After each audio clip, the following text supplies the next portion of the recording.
हमारे इस YouTube channel के सेगमेंट फास्ट न्यूज में आप तमाम का इस्तकबाल है। इस वीडियो में आप देख सकते हैं कम मिनटों में बहुत ज्यादा खबरें। तो आइए शुरू करते हैं वीडियो को और देखते हैं आज की ताजा तरीन खबरें।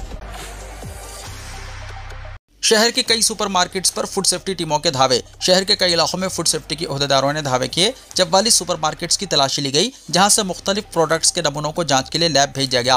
बाद सुपरमार्केट्स को मोहरबंद कर दिया गया और फूड स्टोर्स में मक्खियों और मच्छरों की मौजूदगी का पता चला, जिस पर फूड सेफ्टी के ओहदेदारों ने कवायद की खिलाफ वर्जी का पता चलाया और इन खिलाफ वर्जियों की मुर्तकिब सुपरमार्केट्स को नोटिस जारी की। सईदाबाद के एक मार्केट के अलावा काचीगुड़ा की मार्केट में मुद्दत कारामत पूरे होने वाले आइटम्स का पता चलाया। तेलंगाना सेक्रेटेरिएट की तरफ ड्रोन पर मुकम्मल पाबंदी, नो फ्लाइंग जोन का ऐलान। तेलंगाना कांग्रेस हुकूमत ने बड़ा फैसला लेते हुए रियासती सेक्रेटेरिएट और इसके तरफ के इलाकों को नो फ्लाइंग जोन करार दे दिया है। हुकूमत ने वाज़ेह अहकाम जारी करते हुए कहा है कि अब सेक्रेटेरिएट के ऊपर या इसके तरफ ड्रोन उड़ाने वालों के खिलाफ सख्त कार्रवाई की जाएगी। इस सिलसिले में सेक्रेटेरिएट के तरफ नो फ्लाइंग जोन के बोर्ड्स नस्ब करने की भी हिदायत दी गई है। ज़राए के मुताबिक गुज़िश्ता चंद दिनों से बाज़ अफराद ड्रोन के जरिए फिजाई मनाजिर कैद करके सोशल मीडिया पर पोस्ट कर रहे थे और इन वीडियोज़ में साबिक़ चीफ मिनिस्टर के चंद्रशेखर राव यानी KCR के तरक्याती निशानात और तामीरात को उजागर किया जा रहा था। इन्हीं पोस्ट्स के बाद कांग्रेस हुकूमत ने यह फैसला किया है। इस इक़दाम पर सियासी हल्कों के साथ साथ सोशल मीडिया पर भी शदीद बहस जारी है। अवामी हल्कों में यह सवाल उठाया जा रहा है कि क्या यह जमहूरी तर्ज हुक्मरानी है। नेतनीस का कहना है कि साबिक़ा हुकूमत की तरक्की को सराहने वालों पर इस तरह की पाबंदियां लगाना दरअसल अवाम की आवाज़ को दबाने के बराबर है। कई अफराद ने रिमार्क्स दिए हैं कि अगर किसी को साबिक़ा हुकूमत की तरक्की नजर आती है और वो इस पर बात करता है तो मौजूदा हुकूमत इसे रोकने की कोशिश क्यों कर रही है। रियासती सियासत में इस फैसले के बाद हलचल मच गई है और रेवंत रेड्डी हुकूमत पर अपोजिशन के साथ साथ अवामी हल्कों से भी कड़ी तनकीद की जा रही है। हैदरा ने तालाब के FTL में तामीर करदा शेड को मुनहदम कर दिया। Disaster response and asset protection agency Hydra ने शहर हैदराबाद के नवाही इलाके शमशाबाद में गैर मजाज शेड को मुनहदम कर दिया। कल सुबह पुलिस की भारी निफरी के साथ हैदरा की टीमों ने वहां पहुंचकर इस बड़े शेड को मुनहदम कर दिया। हैदरा की टीमों ने मलनागुड़ा तालाब के करीब FTL हुदूद में लगाए गए इस शेड को मुनहदम कर दिया। तालाब के FTL पर कब्जा करते हुए इस शेड की तामीर के खिलाफ हैदरा के परजावानी प्रोग्राम में मुकामी अफराद ने शिकायत की थी। इस शिकायत का जायजा लेने के बाद हैदरा ने यह कार्रवाई की। इस वाक़े की वीडियो सोशल मीडिया पर वायरल हो गई। वाज़ेह रहे कि हालिया दिनों के दौरान हैदरा तालाबों और सरकारी अराज़ियात पर गैर मजाज कब्जों को खत्म करने के लिए काफी सरगर्म हो गया है। इसके परजावानी प्रोग्राम में शिकायत वसूल की जा रही है। अवाम ने तालाबों और सरकारी अराज़ियात के बशमूल पार्क्स पर गैर मजाज कब्जों की हालिया दिनों के दौरान शिकायत की, जिनका जायजा लेने के बाद हैदरा की टीमों ने इन्हेदामी कार्रवाई अंजाम दी। चार मीनार से मुत्तसिल मंदिर के पास बदकम्मा की मशरूत इजाज़त। तारीखी चार मीनार से मुत्तसिल मंदिर के करीब 23 सितंबर को बदकम्मा त्यौहार मनाने की हाई कोर्ट ने इजाज़त दे दी। ताहम अमन व अमान के पेश नज़र सख्त शराइत आयद की हैं। अदालत ने वाज़ेह किया है कि सिर्फ खवातीन ही शिरकत कर सकेंगी। मुजरिमाना रिकॉर्ड रखने वाले अफराद को दाखिले की इजाज़त नहीं होगी। किसी VIP को मदू नहीं किया जाएगा और तकारीब सिर्फ शाम 4 बजे से 5:30 बजे शाम तक यानी 1.5 घंटे के अंदर ही खत्म करनी होगी। यह हुक्म इस अर्जी पर दिया गया जो BJP ने पुलिस की जानिब से इजाज़त ना देने के फैसले को चैलेंज करते हुए दाखिल की थी। जस्टिस NV श्रावण कुमार ने जुमे को इस दरख्वास्त पर समाअत की। सरकारी वकील ने दलील दी कि अगर इस मुकाम पर त्यौहार की इजाज़त दी गई तो अमन व अमान में खलल पड़ सकता है और सयाहों को भी मुश्किलात पेश आएंगी। इस पर दरख्वास्त गुजार के वकील ने बताया कि अक्टूबर 2024 में भी इसी मुकाम पर शराइत के साथ बदकम्मा मनाने की इजाज़त दी गई थी। अदालत ने इस्तिफसार किया कि क्या पिछले साल कोई नाखुशगवार वाक़या पेश आया था, जिस पर सरकारी वकील ने नहीं में जवाब दिया। इसके बाद अदालत ने शराइत के साथ इजाज़त देते हुए कहा है कि त्यौहार के दौरान किसी दूसरे मजहब को निशाना बनाने वाले गाने ना गाए जाएं, ना ही कोई सियासी तकारीर हों और ना ही अमन व अमान में रखना डालने वाली सरगर्मियां की जाएं। अदालत ने पुलिस को यह इख्तियार दिया है कि अगर शराइत की खिलाफ वर्जी हो तो कानून के मुताबिक फौरी कार्रवाई कर सके। हैदराबाद में मिलादुन्नबी सल्लल्लाहु अलैहि वसल्लम का जुलूस, हंगामाराई की वीडियोस पर FIR दर्ज।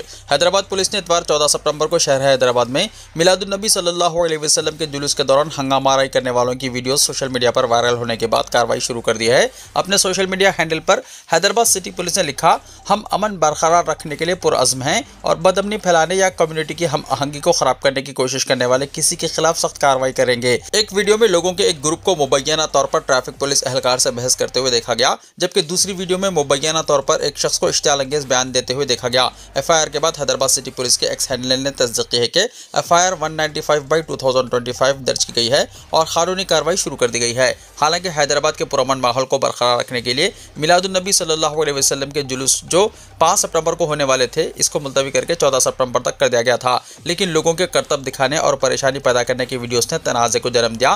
क़ब्ल अज़ीम मरकजी मिलाद जुलूस कमेटी ने मिलादुन्नबी सल्लल्लाहु अलैहि वसल्लम के जुलूसों को मुलतवी करने का फैसला किया था, क्योंकि शहर में गणेश की मूर्तियों का विसर्जन देखा जा रहा था। पिछले साल भी गणेश मूर्ति विसर्जन और मिलादुन्नबी सल्लल्लाहु अलैहि वसल्लम के जुलूस की तारीखें एक साथ थी। गणेश मूर्ति विसर्जन की तारीख 17 सितंबर थी और मिलादुन्नबी सल्लल्लाहु अलैहि वसल्लम 16 सितंबर 2024 को था। त्योहारों को पुरअमन तरीके से मनाने के लिए फैसला किया गया कि जश्न मिलादुन्नबी सल्लल्लाहु अलैहि वसल्लम मुकर्ररा तारीख पर मुनक्किद किया जाएगा, ताहम जुलूस 19 सितंबर को निकाला जाएगा। इस साल भी 14 सितंबर को मिलादुन्नबी सल्लल्लाहु अलैहि वसल्लम के जुलूस निकालने का फैसला किया गया है। अब हैदराबाद पुलिस हैदराबाद में मिलादुन्नबी सल्लल्लाहु अलैहि वसल्लम के जुलूसों के मौके पर चंद अफराद की जानिब से बदतमीजी की वीडियोस की बुनियाद पर तहकीकात कर रही है। शहर में बारिश का असर, हुसैन सागर झील लबरेज नशीबी इलाकों में चौकसी। दोनों शहरों के बेशतर इलाकों और नवाही इलाकों में बारिश से हुसैन सागर झील लबरेज हो चुकी है और पानी की रफ्तार तेज होने पर जेएचएमसी ने नशीबी इलाकों के मकीनों को चौकसी इख्तियार करने की ताकीद करके नालों से करीब ना जाने की अपील की है। बल्दिया के ओहदेदारों के मुताबिक शहर हैदराबाद में मौजूद हुसैन सागर झील की मुकम्मल सतह 513.4 मीटर है, जबकि हुसैन सागर में 514.75 मीटर तक की गुंजाइश मौजूद है। लेकिन अब हुसैन सागर में मौजूद पानी मुकम्मल सतह को अबूर करते हुए 513.82 मीटर तक पहुंच चुका है। ओहदेदारों ने बताया कि हुसैन सागर झील में पानी की आमद 1430 क्यूसिक है, जबकि इखराज 2680 क्यूसिक हो रहा है। महकमा आबरसानी और जेएचएमसी के ओहदेदारों का कहना है कि अगर महकमा मौसमियात की पेशकशी के मुताबिक बारिश का सिलसिला जारी रहता है तो ऐसी सूरत में हुसैन सागर से भी पानी के इखराज के इक़दाम किए जाएंगे। तेलंगाना में अखिलियतों के लिए 2 नई स्कीमों का आगाज, वजीर अखिलियती बहबूद लक्ष्मण कुमार के हाथों इफ्तिताह। तेलंगाना में कांग्रेस हुकूमत ने अखिलियतों की फलाह और बहबूद के लिए 2 नई स्कीमों का ऐलान किया है। जुमे के रोज सेक्रेटेरिएट में वजीर अखिलियती बहबूद लक्ष्मण कुमार ने 2 नई स्कीमों का आगाज किया। इस मौके पर अखिलियती मालियाती कॉर्पोरेशन के चेयरमैन उबैदुल्लाह कोतवाल, चेयरमैन तेलंगाना वक्फ बोर्ड सैयद अजमतुल्लाह हुसैनी और दीगर मौजूद थे। इन स्कीमों के नाम इंद्रम्मा माइनॉरिटी महिला योजना और रेवंत अन्ना का सहारा रखे गए हैं, जिनके लिए ऑनलाइन रजिस्ट्रेशन पोर्टल भी कायम किया गया है। उन्होंने कहा है कि इन 2 स्कीमों के लिए ऑनलाइन दरख्वास्त फॉर्म दाखिल करने का अमल आज से शुरू हो गया है। 6 अक्टूबर दरख्वास्त फॉर्म दाखिल करने की आखिरी तारीख है। वजीर मौसूफ ने कहा है कि ये दोनों स्कीमें अखिलती बरादरी के म्यार जिंदगी बेहतर बनाने में मददगार साबित होंगी। इंद्रम्मा योजना के तहत बेवा खवातीन, तलाक याफ्ता, यतीम और गैर शादीशुदा खवातीन को 50,000 रुपए की माली इमदाद फराहम की जाएगी, ताकि वो छोटे कारोबार शुरू करके खुद कफील बन सकें। इसी तरह रेवंत अन्ना का सहारा स्कीम के तहत फकीरों और दुदीकला बरादरी के अफराद को 1 लाख रुपए मालियत के मोपेड गाड़ियां दी जाएंगी, ताकि इनकी माशी हालत मजबूत हो। वजीर ने बताया कि इन दोनों स्कीमों के लिए हुकूमत ने 30 करोड़ रुपए मुख्तस किए हैं, जो अखिलियतों की तरक्की के लिए हुकूमत के अज़्म की अलामत है। उन्होंने कहा है कि कांग्रेस हुकूमत सिर्फ सब्सिडी देने तक महदूद नहीं, बल्कि अखिलियतों को बाइज्जत रोजगार और खुद रोजगारी की तरफ गामजन करने का मंसूबा रखती है। ऑनलाइन दरख्वास्तें वेबसाइट tgobmms.cgg.gov.in पर दाखिल की जा सकती हैं। सदर नशीन अखिलती फाइनेंस कॉर्पोरेशन उबैदुल्लाह कोतवाल ने बताया कि ऑनलाइन दरख्वास्तों के अदखाल के लिए आधार कार्ड, फूड सिक्योरिटी या राशन कार्ड, कम्युनिटी सर्टिफिकेट और ड्राइविंग लाइसेंस जरूरी है। खवातीन से मुताल्लिक स्कीम के लिए Aadhaar card, ration card, caste certificate, income certificate और तलाक या खुले का सर्टिफिकेट और बेसहारा खवातीन के लिए तहसीलदार से सर्टिफिकेट दाखिल करना होगा। उन्होंने नई स्कीमात के आगाज पर चीफ मिनिस्टर से इजहार तशक्कुर किया। जुबली हिल्स ज़िमनी इंतखाब, एम सुनीता बीआरएस उम्मीदवार होंगी। जुबली हिल्स ज़िमनी इंतखाब बीआरएस उम्मीदवार को लेकर जो तजस्सुस था वो खत्म हो गया। पार्टी के वर्किंग सदर केटीआर ने आनजहानी रुकन असम्बली एम गोपीनाथ की शरीक हयात सुनीता को पार्टी से इंतखाबी मैदान में उतारने का बाकायदा ऐलान किया है। तेलंगाना भवन में एरागड्डा डिवीजन कारकुनों के इजलास से खिताब में इन ख्यालात का उन्होंने इजहार किया। केटीआर अभी तक ज़िमनी इंतखाब की तैयारियों के इजलासों में आनजहानी रुकन असम्बली की शरीक हयात को अपने साथ रख रहे थे।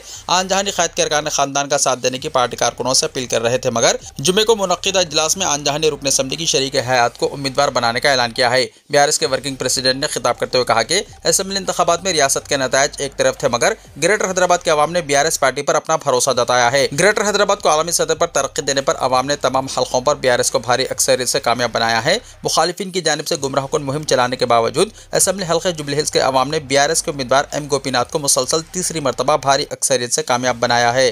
नासाज़ी सेहत की वजह से वो हमारे दरमियान नहीं रहे, मगर इनकी खिदमत को जारी रखा जाएगा। बीआरएस पार्टी ज़िमनी इंतखाब में इनकी शरीक हयात सुनीता को उम्मीदवार बनाएगी। उन्होंने असेंबली हल्के जुबली हिल्स के अवाम को इन्हें आशीर्वाद देते हुए भारी अक्सरियत से कामयाब बनाने की अपील की और कहा कि आनजहानी क़यादत के जो भी अधूरे काम हैं वो इनकी शरीक हयात पूरा करेगी, वो भी इस हल्के पर खुसूसी तवज्जो देंगे।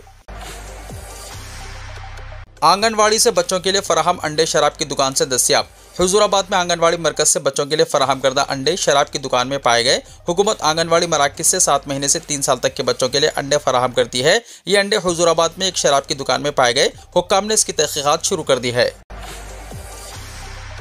इंद्रम्मा हाउसिंग के लिए रकम का मुतालबा करने पर 4 मुलाजमीन मुअत्तल। वजीर इम्कान श्रीनिवास रेड्डी ने कहा है कि इंदिरम्मा हाउसिंग स्कीम के लिए रिश्वत का मुतालबा करने वाले ओहदेदारों और इंदिरम्मा कमेटी अरकान के खिलाफ सख्त कार्रवाई करते हुए 4 ओहदेदारों को मुअत्तल कर दिया गया है। 10,000 रुपये का मुतालबा करने वाले इंदिरम्मा कमेटी के अरकान को बरतरफ कर दिया गया, जबकि 30,000 का मुतालबा करने के मसले पर ओहदेदारों से रिपोर्ट तलब की गई है। वजीर इम्कान ने आवाम से अपील की है कि वो इंदिरम्मा हाउसिंग के लिए रकम का मुतालबा करने पर टोल फ्री नंबर 1800-599-5991 से शिकायत करें। अंदरून 24 घंटे खातियों के खिलाफ मुकदमा दर्ज किया जाएगा। उन्होंने आवाम से कहा कि वो इंदिरम्मा हाउसिंग के लिए किसी को रकम हवाले ना करें। श्रीनिवास रेड्डी ने ओहदेदारों को हिदायत दी है कि कॉल सेंटर को मौसूल होने वाली शिकायतों पर फौरी कार्रवाई करें। हैदराबाद में शदीद बारिश, बरतानवी दौर के पंप हाउस में पानी जमा। शहर हैदराबाद में हुई शदीद बारिश की वजह से सिकंदराबाद के बालमराई वाटर पंप हाउस के अहाते में पानी भर गया, जिसके नतीजे में पंप्स ने काम करना बंद कर दिया। सिकंदराबाद कंटोनमेंट बोर्ड के वाटर विंग के ओहदेदारों ने जुमे को बालमराई पंप हाउस का दौरा करके सूरत हाल का जायजा लिया और पानी की फराहमी में रुकावटों का ऐलान किया। वाटर विंग के सुपरिटेंडेंट एस राजकुमार के मुताबिक बालमराई पंप हाउस से पानी फराहम किए जाने वाले इलाकों बशमुल पैकेट, मडफोर्ड और बालमराई में आइंदा 2 दिन पानी की फराहमी मुअत्तल रहेगी। उन्होंने मजीद कहा कि वाटर विंग की टीम बिजली के कनेक्शन और मोटरों को दोबारा सरगर्म करने की कोशिशें कर रही है। इस दौरान मुतासरा इलाकों में पानी के टैंकर की सर्विस फराहम की जाएगी। जैसे ही पानी की फराहमी बहाल होगी हम अपडेट देंगे। शदीद बारिश ने पूरे पंप हाउस को महसूर कर दिया, जिसकी वजह से कीचड़ जमा हो गया है। पंप हाउस के तमाम पंप्स बरतानवी दौर से काम कर रहे हैं। तकरीबन 1 सदी पुराना बालमराई पानी की फराहमी का निजाम अक्सर कंटोनमेंट में शदीद बारिश के दौरान सैलाब के बाइस मुतासिर होता रहा है। साल 2020 में भी इस पंप हाउस में इसी किस्म की रुकावट का सामना हुआ था। बेटे की शादी का वलीमा डिनर मनसूख, सीएम को 2 करोड़ रुपए का अतिया। तेलंगाना में कांग्रेस के एक एमएलए ने अपने बेटे की शादी का वलीमा डिनर मनसूख करते हुए किसानों में यूरिया की तकसीम के लिए 2 करोड़ रुपए का नकद अतिया किया। यह रकम शादी के इस्तकबाल के इंतजाम पर खर्च की जाने वाली थी। मरियालगुड़ा के कांग्रेसी एमएलए बाथुल्ला लक्ष्मण रेड्डी ने यहाँ चीफ मिनिस्टर रेवंत रेड्डी से मुलाकात की और इन्हें 2 करोड़ रुपए के अतिया का चेक पेश किया। रुकन असेंबली ने वज़ीर आला से ख्वाहिश की है कि वो अतिया की इस रकम से हल्का मरियालगुड़ा के 1 लाख किसानों में फीकस 1 बैग यूरिया की फराहमी को यकीनी बनाएं। रुकन असेंबली के साथ इनके बेटे साई प्रसन्ना और खानदान के दिगर अफराद भी मौजूद थे। हालिया दिनों प्रसन्ना की शादी अंजाम पाई, लेकिन अफराद खानदान ने बड़े और शानदार पैमाने पर इस्तकबालिया तकरीब के एहतमाम का मंसूबा बनाया। ताहम यूरिया की किल्लत से किसानों को दरपेश मसाइल पर गौर करते हुए रुकन असेंबली ने शानदार इस्तकबालिया तकरीब को मनसूख करने और इसके बजाय इस रकम से किसानों की मदद करने का फैसला किया। दफ्तर चीफ मिनिस्टर के मुताबिक सीएम रेवंत रेड्डी ने इस बेलौस इकदाम पर रुकन असेंबली और इनके अफराद खानदान की सताइश की और कहा कि मरियालगुड़ा के एमएलए लक्ष्मण रेड्डी और इनके अफराद खानदान ने अपनी निजी खुशी को परेशान हाल किसानों की मदद करने पर तरजीह दी है। रुकन असेंबली का अमल इनके गनमैन की जानिब से मुबैना तौर पर किसानों के लिए मुख्तस यूरिया से भरी लारी के रुख को दूसरी तरफ मोड़ लेने के चंद दिनों बाद सामने आया। ये यूरिया मरियालगुड़ा हल्के के किसानों के लिए मुख्तस था। हैदराबाद और बेंगलुरु के दरमियान बुलेट ट्रेन चलाने की मरकजी हुकूमत से दरख्वास्त की गई। चीफ मिनिस्टर रेवंत रेड्डी ने कहा। चीफ मिनिस्टर रेवंत रेड्डी ने दिल्ली में मीडिया से कहा कि हैदराबाद तेज रफ्तार तरक्की की राह पर गामजन है और हुकूमत ने रियासत के मुस्तकबिल के लिए जामे मनसूबा तेलंगाना राइजिंग 2047 तैयार किया है। रेवंत रेड्डी ने बताया कि हैदराबाद में 1 करोड़ से ज्यादा लोग रिहाइश पजीर हैं और हुकूमत इंफ्रास्ट्रक्चर को आलमी सतह पर ले जाने की कोशिश कर रही है। शहर में RRR की तामीर जारी है, जबकि मेट्रो रेल को मौजूदा 70 किलोमीटर से बढ़ाकर 150 किलोमीटर तक वसअत देने का मनसूबा बनाया गया है। फिलहाल रोजाना 5 लाख मुसाफिर मेट्रो इस्तेमाल कर रहे हैं और आइंदा 5 वर्षों में ये तादाद 10 लाख तक पहुंच जाने का हदफ है। उन्होंने मजीद कहा कि गुजरात के साबरमती रिवर फ्रंट के तर्ज पर मूसा नदी के किनारे तरक्याती काम अंजाम दिए जाएंगे, जिसके लिए मूसा रिवर फ्रंट कॉरपोरेशन कायम किया गया है। शहर में माहौलियाती आलूदगी फैलाने वाली सनतों को हैदराबाद से बाहर मुंतकिल किया जा रहा है, जबकि इलेक्ट्रिक गाड़ियों को फरोग देने के इक़दाम भी किए जा रहे हैं। साथ ही एक मनसूबा बंद फ्यूचर सिटी की तामीर की जा रही है, जिसे हवाई अड्डे से बराह रास्त जोड़ा जाएगा। रेवंत रेड्डी ने यह भी बताया कि मरकजी हुकूमत से हैदराबाद और बेंगलुरु के दरमियान बुलेट ट्रेन देने की दरख्वास्त की गई है। चीफ मिनिस्टर के मुताबिक रियासत के दही इलाकों में ज़राई पैदावार को फरोग देने पर खुसूसी तवज्जो दी जा रही है। उन्होंने दावा किया है कि मंशियात के इंसदाद में तेलंगाना पुलिस पूरे मुल्क में पहले नंबर पर है। रेवंत रेड्डी ने कहा है कि इनका मकसद है कि साल 2034 तक तेलंगाना $1 खरब और साल 2047 तक $3 खरब की मईशत बने और कौमी GDP में तेलंगाना का हिस्सा 10% हो। शहर के कई इलाकों में बारिश। शहर हैदराबाद के बेशतर इलाकों में जुमे की शाम बारिश हुई। बंजारा हिल्स, जुबली हिल्स, फिल्म नगर, मणिकोंडा, गच्चीबौली, नारायणगुड़ा, हिमायत सागर, सनत नगर, नामपल्ली, कोठी, मलकपेट, दिलसुख नगर, चैतन्यपुरी, एलबी नगर, नागुल, उप्पल, कापरा, फिल्म नगर, मनोहराबाद, वनस्थलीपुरम, हयात नगर, सरूर नगर, चंद्रानगुट्टा, कोत्तापेट, मादन्नापेट, चादरघाट, उस्मानिया यूनिवर्सिटी, गौरमगोड़ा, BS रेड्डी नगर, पेद्दांबरपेट, अब्दुल्लापुर मेट और दिगर इलाकों में शदीद बारिश हुई, जिसके नतीजे में बेशतर मुकामात पर सड़कों पर पानी जमा हो गया और गाड़ी सवारों को मुश्किल सूरत हाल का सामना करना पड़ा। बास मुकामात पर ट्रैफिक जैम की सूरत हाल भी पैदा हो गई। तहम ट्रैफिक पुलिस ने इसको दूर किया। बारिश के नतीजे में मौसम खुशगवार हो गया और दर्जे हरारत में सर्दी भी देखी गई। सुबह से दोपहर तक धूप नजर आई। तहम शाम में शहर के बेशतर मुकामात पर अचानक बारिश हुई। आंध्र प्रदेश में स्कूल्स को दशहरे की छुट्टियों का ऐलान। आंध्र प्रदेश में स्कूल्स को 22 सितंबर से 2 अक्टूबर तक दशहरे की छुट्टियां दी जाएंगी। इस बात का ऐलान नारा लोकेश ने किया है। उन्होंने बताया कि इस महीने की 22 तारीख से दशहरे की छुट्टियां देने की टीचर्स ने दरख्वास्त की थी। इस सिलसिले में उन्होंने महकमे तालीम के अफसरान से बातचीत के बाद यह फैसला लिया। इस बारे में उन्होंने एक्स यानी साबिका ट्विटर पर भी इत्तला दी है। कानपुर वाक़े की मजम्मत में रज़ा अकेडमी भिवंडी की नूरी महफिल में पुरअमन एहतजाज। कानपुर में आई लव मोहम्मद सल्लल्लाहु तआला अलैहि वसल्लम का बैनर लगाने पर एफआईआर दर्ज किए जाने और कई अफराद को जेल भेजे जाने के वाक़े के खिलाफ मुल्क भर में गम और गुस्से की लहर पाई जा रही है। इसी तनाजुर में रज़ा अकेडमी भिवंडी के ज़ेर एहतमाम एक नूरी महफिल एहतजाज का इनेकाद किया गया। इसमें उलमा इकराम, समाजी रहनुमाओं और कसीर तादाद में अवाम ने शिरकत की। शुरका ने अपने हाथों में प्ले कार्ड बुलंद किया था जिस पर लिखा हुआ था आई लव मोहम्मद सल्लल्लाहु तआला अलैहि वसल्लम, फिदा का अबी व उम्मी या रसूलल्लाह सल्लल्लाहु तआला अलैहि वसल्लम, हमारे माँ बाप आप पर कुर्बान या रसूलल्लाह, इश्क रसूल हमारी जान हमारा ईमान वगैरह मोहब्बत नबी सल्लल्लाहु अलैहि वसल्लम से लबरेज प्ले कार्ड लेकर शुरका आई लव मोहम्मद सल्लल्लाहु अलैहि वसल्लम और लब्बैक या रसूलल्लाह का नारा लगा रहे थे। शकील रज़ा साहब ने कहा कि आई लव मोहम्मद बोलना आज के दौर की इजाद नहीं है, आज से 1400 साल पहले सहाबा इकराम का नारा है। आई लव मोहम्मद जैसे जुमले पर एफआईआर दर्ज करना मुसलमानों के मजहबी जज्बात को ठेस पहुँचाने के बराबर है।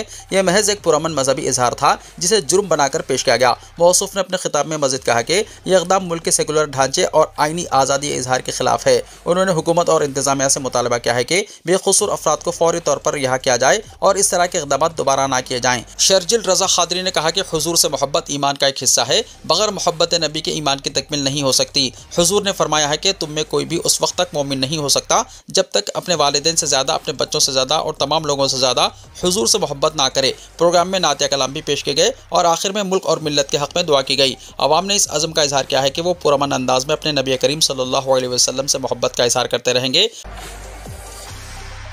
10 साल से सिर्फ पत्ते खाकर जिंदा है कर्नाटका का ये शख्स। कर्नाटका के बेलगावी जिले के गांव ओगुरकुला से ताल्लुक़ रखने वाले 34 साला बोदान गुज़िश्ता 10 बरसों से सिर्फ सब्ज पत्तों पर गुजारा कर रहा है। वो गांव के करीब मौजूद जंगलाती इलाके में रिहाइश पजीर है और अकेला, सादा और कुदरती तर्ज ज़िंदगी गुजार रहा है। बोदान का दिन सुबह 3 बजे ही शुरू हो जाता है। वो जंगल के पहाड़ी इलाकों में चढ़ता है, पत्ते खाता है और चश्मों और नदियों से पानी पीकर अपनी प्यास बुझाता है। दिन में कम से कम 2 बार बाकायदगी से योगा करता है और दावा करता है कि वो 50 से ज़ायद योगा आसन जानता है। बोदान का कहना है कि अगर इसके सामने मज़ेदार खाने, मिठाइयाँ या गोश्त के पकवान भी रखे जाएं तो भी वो इन्हें हाथ नहीं लगाता। इसका कहना है कि जब जानवर सिर्फ पत्ते खाकर जिंदा रह सकते हैं तो मैं क्यों नहीं, यही सोचकर मैंने ये सादा तर्ज ज़िंदगी अपनाई। इसने बताया कि वो अब तक 80 से ज़्यादा अक़साम के पत्ते खा चुका है और इनकी बदौलत वो गुज़िश्ता 10 बरसों में कभी बीमार नहीं पड़ा, ना ही किसी डॉक्टर से रुजू हुआ।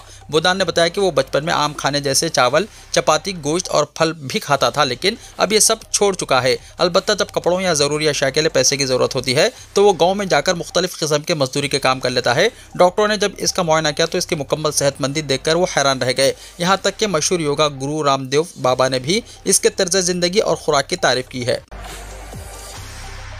लंदन में फ़लस्तीनियों के लिए फंड रेजिंग कंसर्न $2 मिलियन जमा। लंदन में फ़लस्तीनियों के लिए फंड रेजिंग कंसर्न के जरिए इमदाद जमा की गई। वेम्बली एरिना में together for Palestine fund raising concern में बास्टील, जेम्स ब्लैक, पालुमा फिट और फ़लस्तीनी फ़नकारों समेत दर्जनों गुलकारों ने परफॉर्म किया, जबकि कंसर्न में एक नौजवान गुलकारा ने खुसूसी नगमा पेश किया। इसके अलावा तकरीबन फ्लोरेंस पू, निकोला कागिलियन, बेनेडिक्ट कम्बरबैच, सहाफ़ी मेहदी हसन और अक़वाम मुत्तहिदा की नुमाइंदा बराए फ़लस्तीन फ्रांसिका अल्बानीज़ ने खिताब भी किया। मेहदी हसन ने अवाम से फ़लस्तीन के लिए आवाज़ बुलंद करने की अपील की, जबकि ब्रायन एनू की क़यादत में जमीला जमील ने $2 मिलियन जमा होने का ऐलान भी किया। वीडियो को लाइक शेयर कीजिए और हमारे इस YouTube चैनल को सब्सक्राइब करते हुए इसके बेल आइकॉन को भी प्रेस कर लीजिए ताकि हर आने वाली वीडियो का नोटिफिकेशन सबसे पहले आपको मिलता रहे।